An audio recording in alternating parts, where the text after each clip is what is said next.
இன்னாருன்னு சொன்னால் புரியுமா?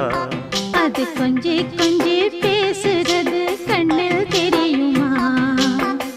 உலகே அழிஞ்சாலும் உன் உருவம் அழியாதே. உயிரே பிரிஞ்சாலும் உறவேதும் பிரியாதே. உண்ணாமல் உறங்காமல் உன்னால் தவிக்கும் பொண்ணு மணியின் நெஞ்சுக்குள்ளே இன்னாருன்னு சொன்னால் புரியுமா? அது கொஞ்சி கொஞ்சி